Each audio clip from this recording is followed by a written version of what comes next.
Hello everyone, in my first devlog, today I am gonna talk why I wanted to use Unity tilemaps for hexagonal grids, but instead I used my own custom shaders. People who have played tactical games in the past probably remember how after selecting a unit you could see what tiles can be interacted with, so I wanted to create a similar feature for my future games. I wanted to try using Unity tilemap system because it actually supports hexagon tiles. And here you can see an example of such a grid where I used a small texture. The problem with Unity tilemaps is that they use sprites in a shape of quads that have some transparency on the edges. What do I mean by that is that every tile is positioned like a hex, but it's just a quad. You can see the real issue in the game window when you zoom it in a little. If you take a closer look, you can see some gaps here, here and here.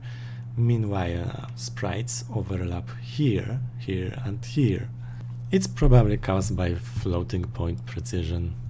Those overlaps, on the other hand, are caused by sprite itself, because it's not exactly in a shape of hexagon.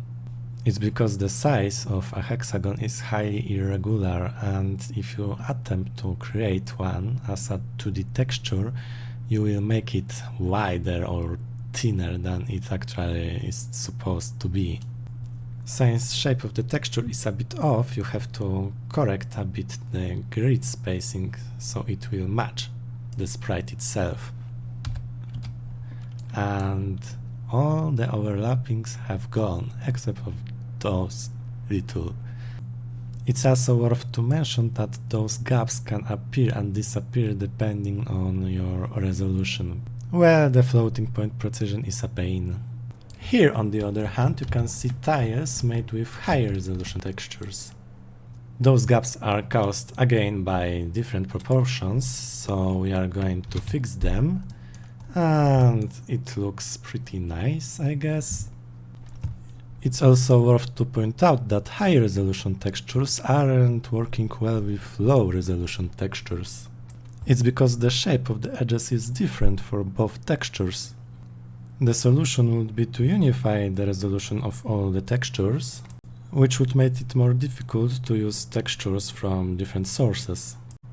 Additionally, the possibility of rotating hex tiles isn't really working well because the shape of the edges isn't really fitting anymore. But hexagonal tilemaps have some positive sides. For example, if you want to make an isometric game, you can create an illusion of depth by making the tiles bigger than the actual size of the tile. Additionally, when we are running the game, we can encounter some other issues. For example, image here is blurred, and for some reason we can see the edges of hexes again despite our effort. Additionally, the tilemap, despite its simplicity, contains a lot of verts. For example, here we can see it has over 100 verts. So I decided to use my own custom shader instead. So how my custom shader works? First, I take the position of the pixel and I convert it to the position of the nearest hex. If I connect the output value to the output of the shader, it will look like this.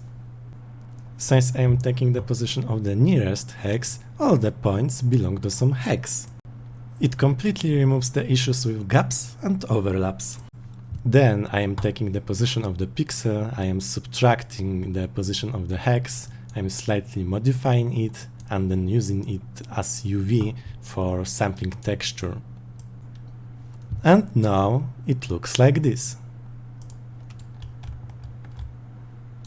It will work with texture of any size, even if it's a really small texture. It will just cut the edges where it's supposed to cut them.